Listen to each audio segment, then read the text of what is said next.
Welcome students, 11th Maths Lesson 12 Introduction to Probability Theory exercise number 12.2 first sum பார்க்க போறோம். If A and B are mutually exclusive events, P of A is equal to 3 by 8 and P of B is equal to 1 by 8. Then find first option P of A bar. So what is the condition? Mutually exclusive. So mutually exclusive அப்படின்னு இருந்துச்சுன்னா என்னன்னா P of A intersection B value வந்து 0வா இருக்கும். So இதுதான் நம்ம இந்த சம்ல வந்து use பண்ண போறோம். ஸோ ஃபர்ஸ்ட் ஒன் பார்த்தீங்கன்னா P of A bar. So P of A barனா என்ன? 1 minus P of A. So நமக்கு வந்து P of A யோட வேல்யூ தெரியும். So 1 minus what is P of A? 3 by 8. That is equal to LCM எடுத்தோம்னா 8. 1 is 8 minus 3.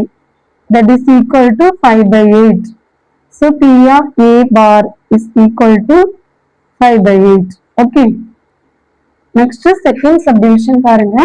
P of A union B.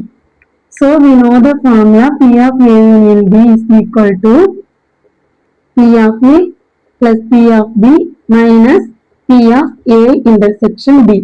Okay வா? So நமக்கு வந்து இந்த condition தெரியும்.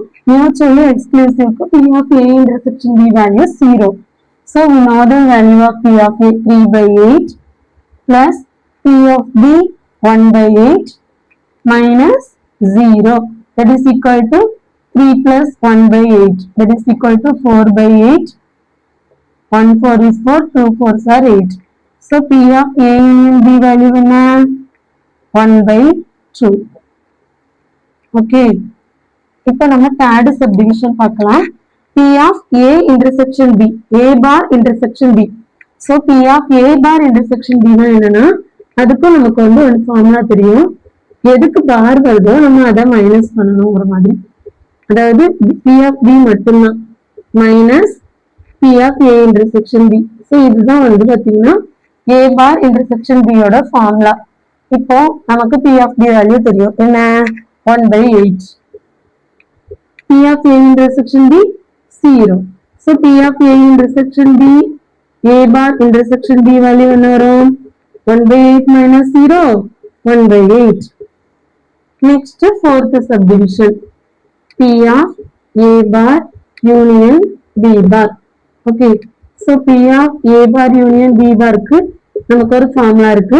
P of A intersection B the whole bar. அப்படின்னா என்ன? 1 minus P of A intersection B. So நமக்கு வந்து P of A intersection B value தெரியும். So 0 substitute பண்ணீங்கன்னா P of A bar union B bar value என்ன கிடைக்கும்? நமக்கு 1 minus 0, 1. இதோட இந்த சம் முடிஞ்சிருச்சு. Thank you students.